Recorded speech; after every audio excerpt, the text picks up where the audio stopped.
of the kingpins of rock and roll, Burton Cummings, is my guest. Then later on, David Wolverton, best-selling Star Wars writer, takes on a story from the Church of Scientology's L. Ron Hubbard. But now, guess who?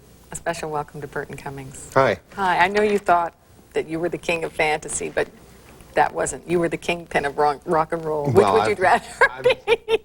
I'd rather be a rock and roll guy, but I've been called a lot worse than the king of fantasy, so that's okay. Yeah, you looked a little confused. How are you? You look wonderful. I'm fine, thank you. I'm doing very well. It's been a tremendous year for me so far.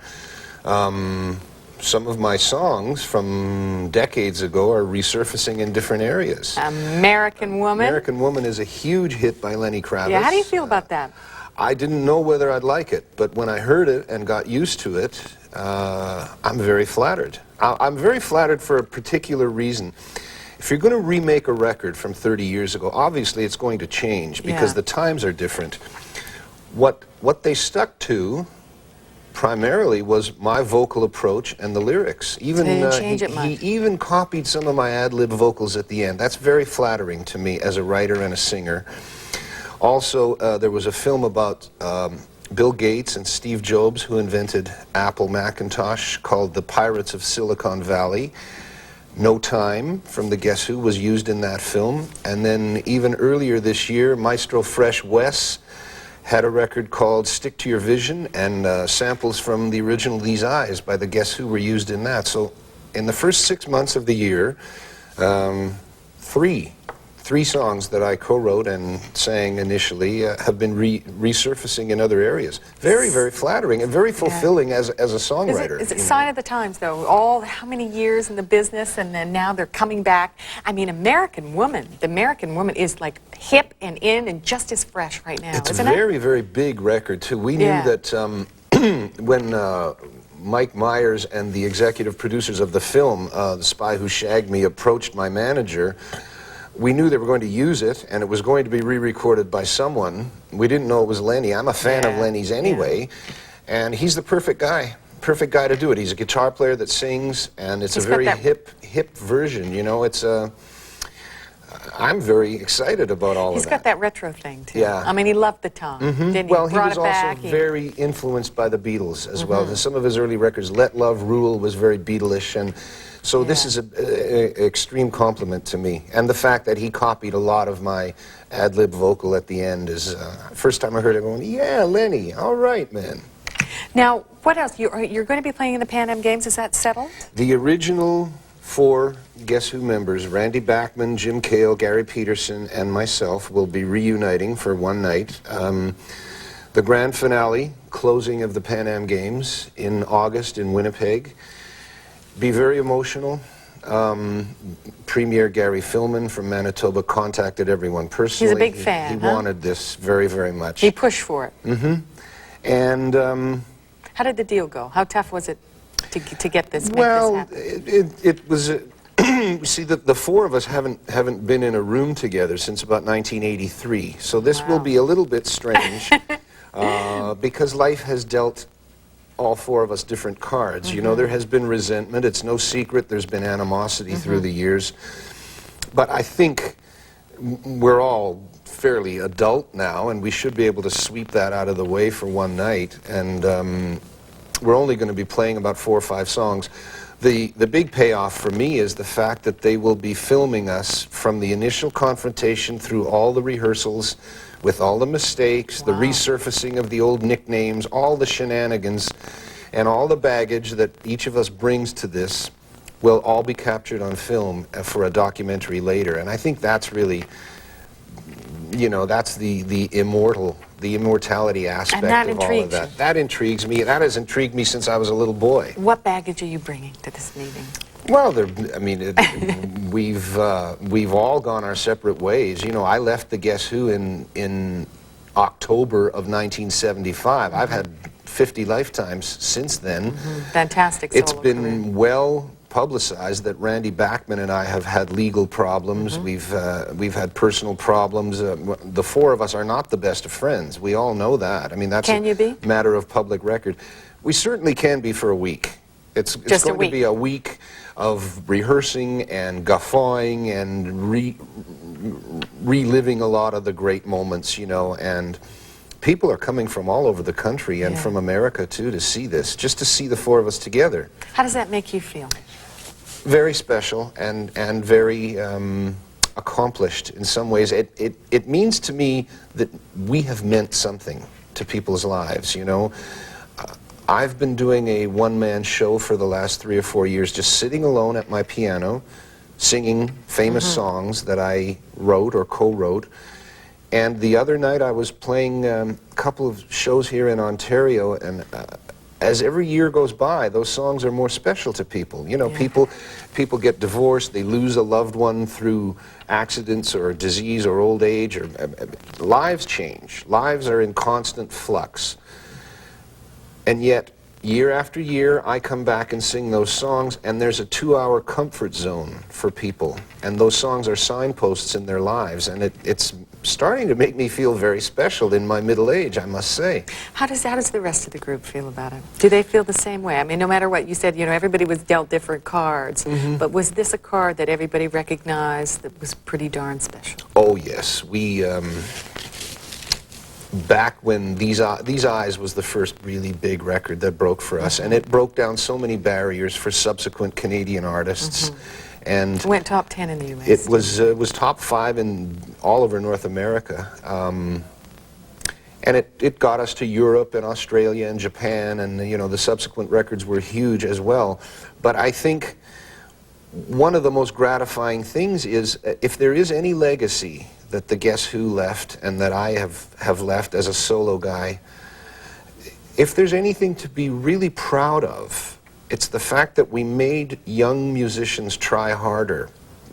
Young musicians in smaller places like North Bay and Sudbury and Kenora and Spirit River and Saskatoon and on and on and on. Because they had nothing to go on. No, there was You no were just- precedent. No. There was no precedent. And that was so remarkable. We came about from this remote place in the prairies called Winnipeg, and all of a sudden, there we were on American Bandstand with Dick Clark. We were on the Johnny Cash show. We were. I was even Bachelor number 3 on the Dating Game. I didn't know that. Oh, You yeah. were? Yeah. Did you go on the date? I always wondered if they were No, real they dates. didn't. She didn't pick me.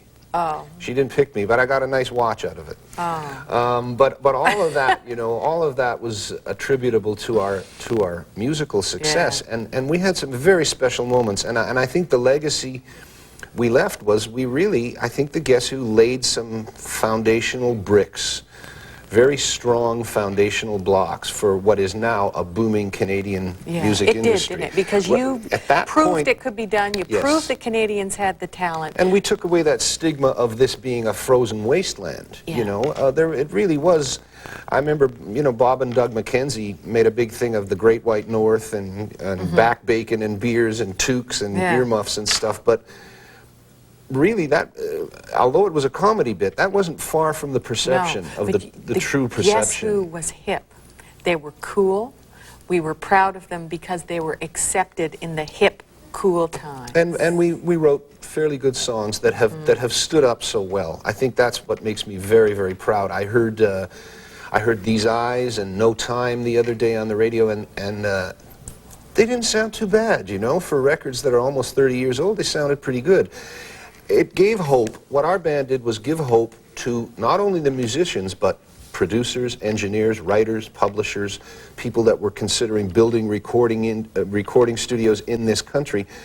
I think we breathed some of the first breath into those dreams of everyone. Without all the big machine that they have already today. It's a tremendous feeling of accomplishment and pride that I have about all of that. And now you see what Shania is doing, and Alanis Morissette, and Bryan Adams, and Celine, and what Loverboy, and Rush, and you know, we were before all of that, and that makes me extremely proud.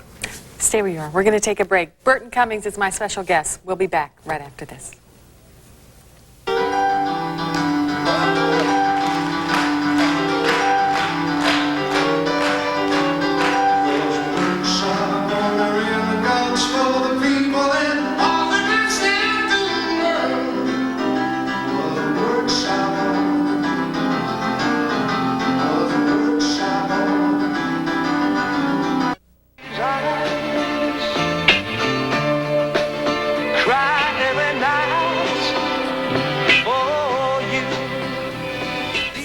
We just mentioned there that you were on with Dick Clark. What was it like? Was that one of those moments where you That go, was a profound moment for me. I was 21 at the time, and we went on to perform Laughing, which was our big follow-up to These Eyes. And RCA, our label at the time, didn't tell us that they had the gold records made up, and that Dick Clark himself was going to present it to us. And I just, you know, I was 21 years old. This guy was a god in pop music. This was way before there was MTV, before much music, before video as such had come along. It was one of the only outlets on television where you saw pop music. So here we were, you know, 4 young guys from Winnipeg in Hollywood on American Bandstand getting that gold record from Dick Clark. It's a moment I will never, ever forget. It's one of those, if you have 5 minutes here and 5 minutes there and 5 minutes here from your life, if you could relive little 5-minute pockets, that would definitely be one of them, for sure. when you look back at the times, I mean, and you look at what rock and roll is like today, different. I'm just living it. It does change drastically every year or so, actually. It changes more quickly now. Is it easier than now? it used to. Much tougher now. Tougher. More people, the stakes are higher. There are far more groups competing now.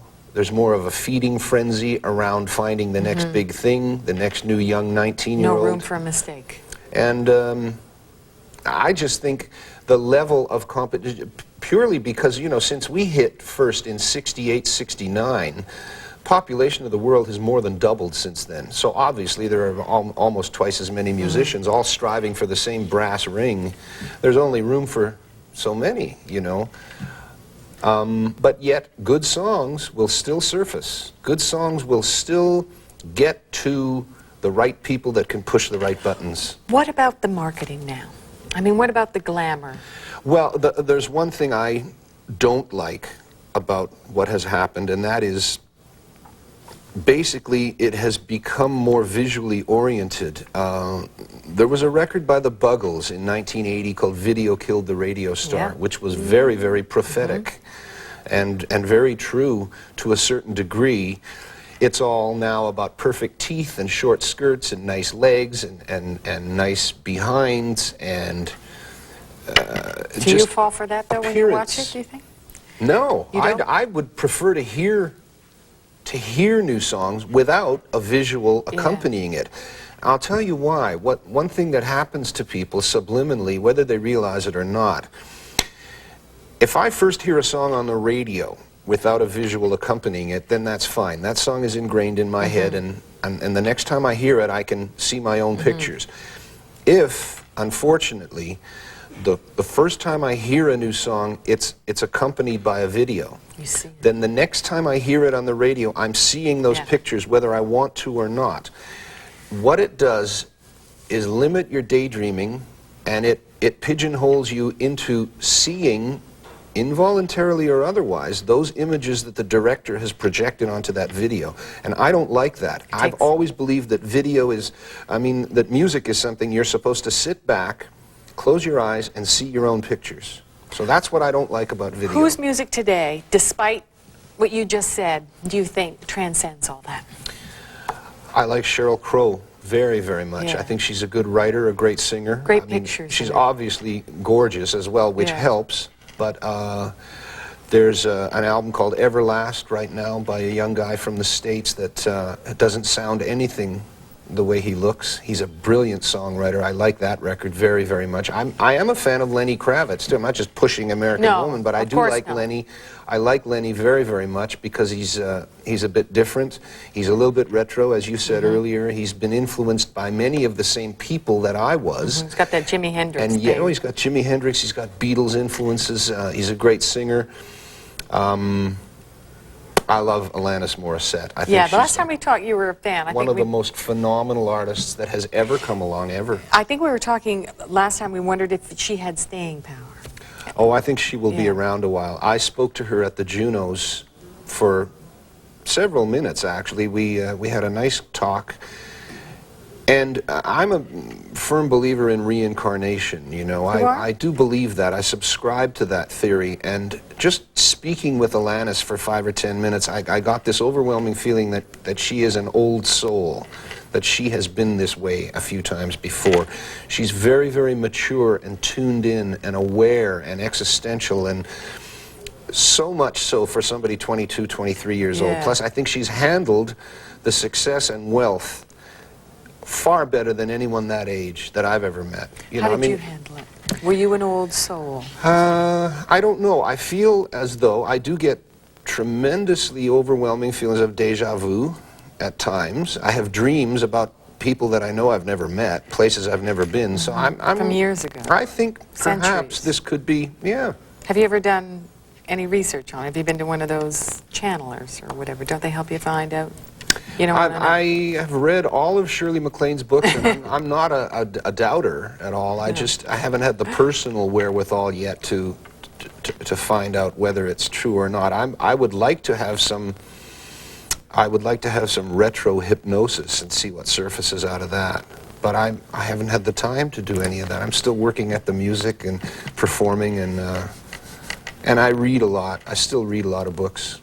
When you were the age of Alanis Morissette, and you just told the story earlier about being on Dick Clark, and it was this wonderful experience, and if you could relive 5 minutes, do you look back now and think you, I mean, did you handle it well? I would just, when you tell those stories, it just brings pictures of what it must have been like in those heady days. You're a guy from Winnipeg. I mean, you know, there was sex and drugs and rock and roll, money and TV shows, and we had it all. I never turned down anything. You know, I went for it. I lived 50 lifetimes during that period, and I'm not sorry. You're really. not? I have no regrets now. I haven't burned that many brain cells. I'm still hitting my notes.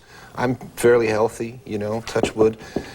I think I probably survived better than many of my peers, because there are a lot of good friends in pop music that I've lost. They've gone. My dear friend Kurt Winter from the Guess Who, with whom I wrote many very good songs, he was one of the best friends I ever had, and he's gone. He passed away about 1.5 years ago. Just excess, basically drank himself to death. Carl Wilson from the Beach Boys, who was a dear friend, is gone, unfortunately, from a brain tumor. Dennis Wilson from the Beach Boys basically drank himself to death. Jim Morrison is gone. I knew him. John Belushi is gone. I knew him.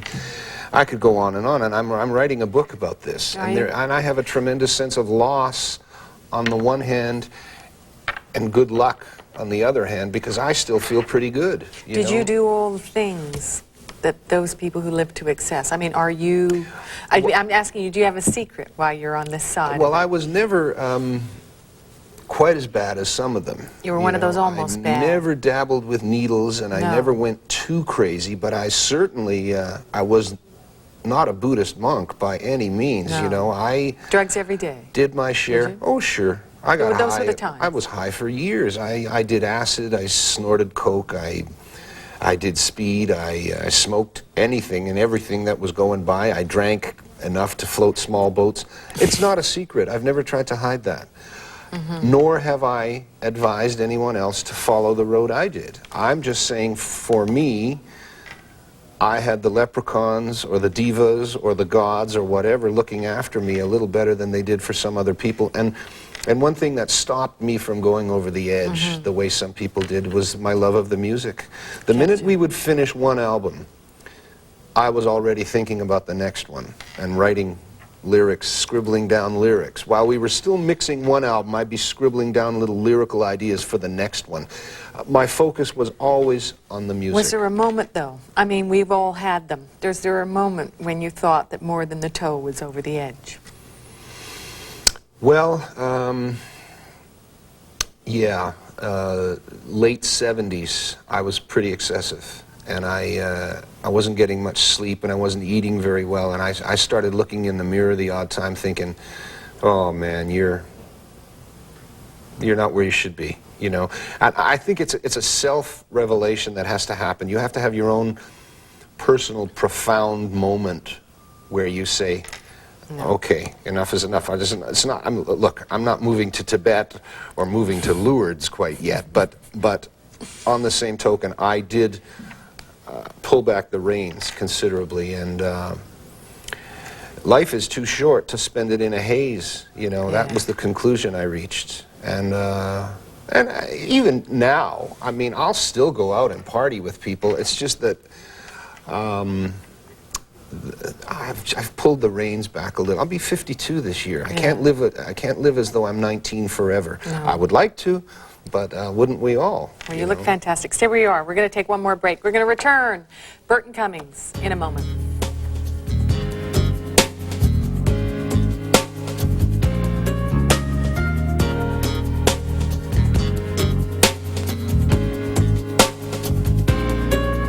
Dream of a child, a song of a man, the key, and the time our rats is come. Playing in front of an audience, still do it for you?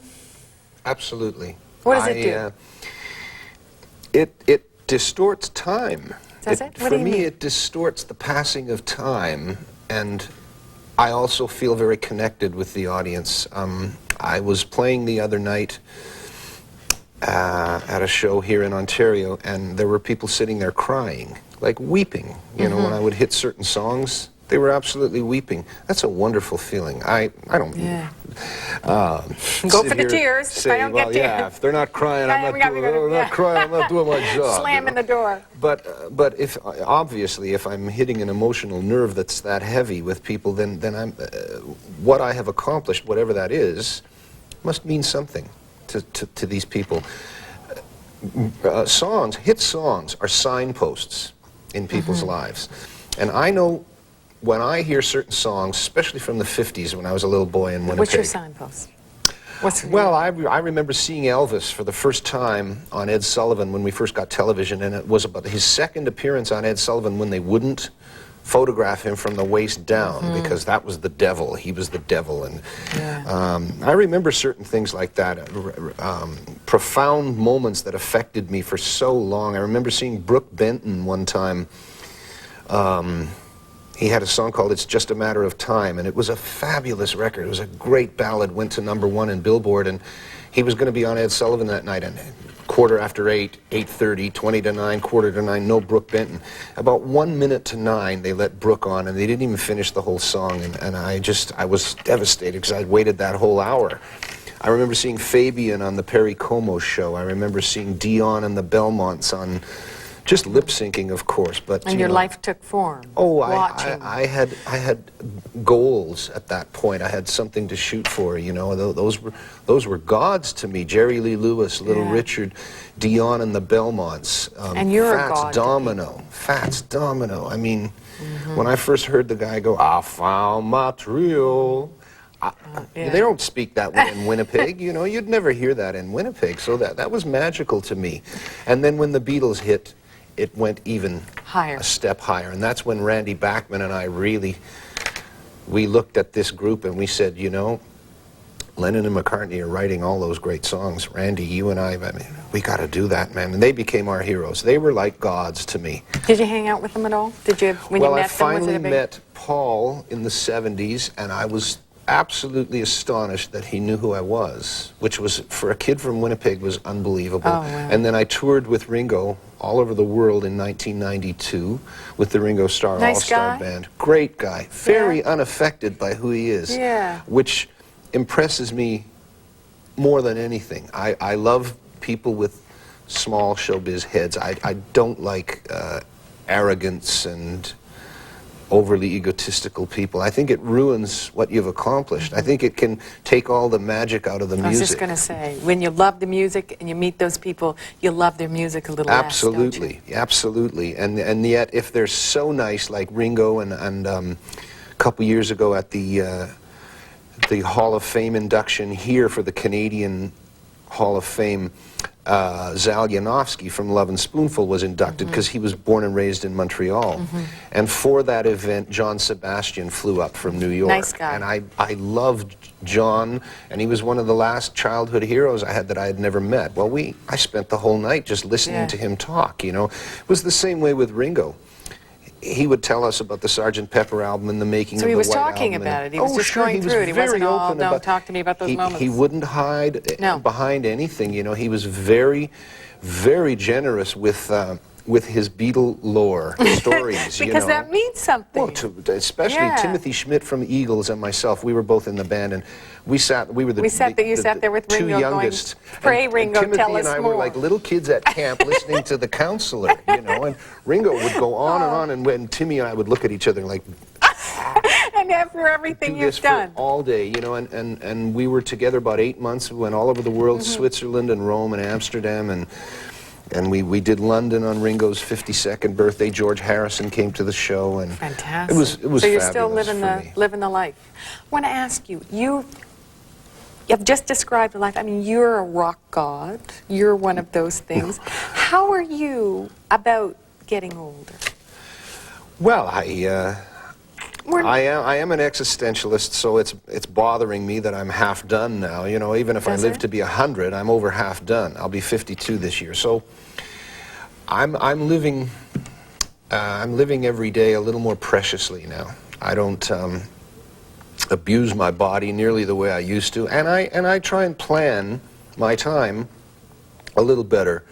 I spend a lot of time on Vancouver Island. I have a farm there which I love dearly. And I'm writing songs all the time. I have a little studio in my house in Los Angeles. I'm writing all the time. I'm creating all the time. I'm just a little more particular about how I spend the hours, you know, because it passes more quickly now, too. You know, when you're 5 years old, a year is 20% of your consciousness. When you're 50 years old, a year is 2% of your consciousness. You've got it all figured out. So that's why when my grandmother, bless her soul, she left us in the 70s, but she was about 89 when she passed on, and she said the years were like weeks, and I couldn't understand the concept then. I certainly do now. So you live life differently. Are you also, I mean, do you find a new energy from the fans? Well, it's very rejuvenating. It's incredibly rejuvenating and very, very fulfilling to have people write me letters that some of my songs, particularly Stand Tall and I'm Scared, have brought them through bad times. You know, people get divorced, they lose a loved one, their life takes a very, very negative turn. They got energy. They get solace from certain things. Some of it's music, some of it's great books, some of it's knitting, crocheting, whatever. People have written me thousands of letters through the years describing that they have gotten great comfort and solace from some of my songs. That's a wonderful feeling. Not everyone gets that. You can be the greatest brain surgeon in the world, or the greatest lawyer, or the greatest accountant, or drive the biggest rig from here to Nova Scotia, and you don't get that kind of reward, fulfillment. There's a certain immortality factor to having had hit records. You are ingrained. You have a hit record. That 4 minutes of someone's consciousness is yours forever in their living memory. Almost out of time. But is there anything, very quickly, is there anything that can spoil what's about to happen in Winnipeg? You're ready. You're in the right headspace. I'm there will ready. be no it'll be terrific, and it will be very emotional, and there will be more than one tear, and I think possibly from the four of us in the band, because it's incredibly special that we're getting this opportunity to play together again. And who knows what might happen? You never know. I never say never anymore. You never say never. Anyway, thank you so much for joining us. Very nice to see you again. You be well. It was great. You too. Thanks. We have been speaking with Burton Cummings. He will be performing along with the rest of the Guess Who, of course, at the Pan Am Games we've been talking about in Winnipeg, coming up in August.